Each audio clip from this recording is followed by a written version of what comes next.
Here is a day of my life in the province of Leyte. Buntag na!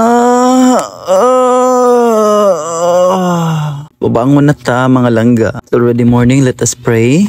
In the name of the Father, Son, of the Holy Spirit, Amen. So of course, let us start our day with a prayer and a stretching afterward. So that will make our day more active and more alive. Early in the morning mga langga, lahi ra jud kayo ang diferensya sa panginabuhi dinhi sa probinsya o sa syudad. Kay dinhi sa probinsya mga langga, dapat mo mata ka as early as you can kay daghan jud kayo ka o pwede nga mahimo nga trabaho. Because dinhi sa probinsya mga langga og dili ka molihok, dili jud ka makakaon. Kay bisan pa man daghan kayo ang mga pwedeng makaon sa imong palibot pero og dili ka molihok, wa jud kay makaon. Unlike sa syudad nga bisan pag mumata na kaugod to na daghan nga mga fast food chains, no, mga fast food restaurants, dali ra pud kay ka maka-order. Well, dinhi sa bukid, dinhi sa probinsya wala man tay inana. So kinahanglan mo bangon kita og sayo. As you can see, nag-aso-aso na ang atoa din ng abuhan. Pero of course, dili ako nagluto. Kaya padong pa man kumaligo. So maligo sa mga langga. Niya, paabot ako mga 2 hours pag kumugawa sa CR. Kay, chika sa So, humana akong kaligo, 2 hours past. So, muna na siya mga langga. Humana ta din ako kaligo. Niya, of course, kaya naglain man ng atong tiyan, mo inom ta og Yakult, no?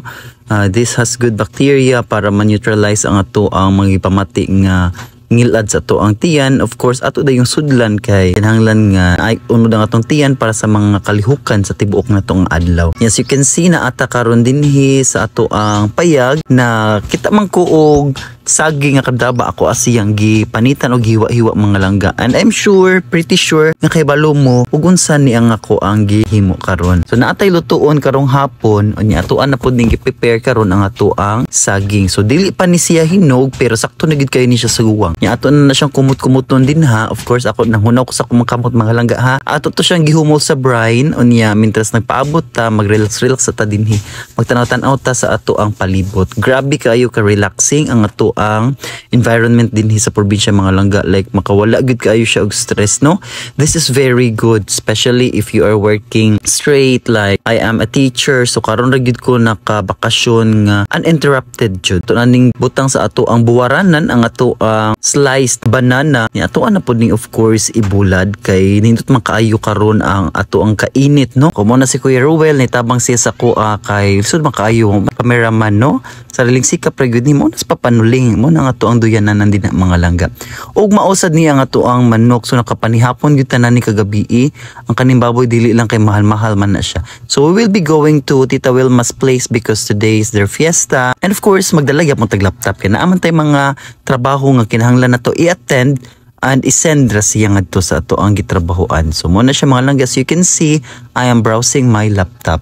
And pagkahuman nato, padong nami uli, but before that, ning hapit pa mi dinhi sa usa sa mga surayanan dinhi sa Tabango, which is the Tabango Water Park, na dito ang ilang floating park, and this is their mainland nga park. So mo na siya mga langga, no? As you can see, limpyo kaayo og dako kay hawan. And nabot na ta sa balay, ato na din gi-check nga to ang chips. And so they are very much ready for our cooking show. Of course mga langga, ato na siyang lutuon na natagpainit na ta sa ato ang mantika nga gibutang sa kalaha din na niya ato na siyang tuubon og maayo as if murata og nag uling. Ato ang palangga din na siya matigtayhop di naman takadoko bangil naman nga to ang tiyan din niya.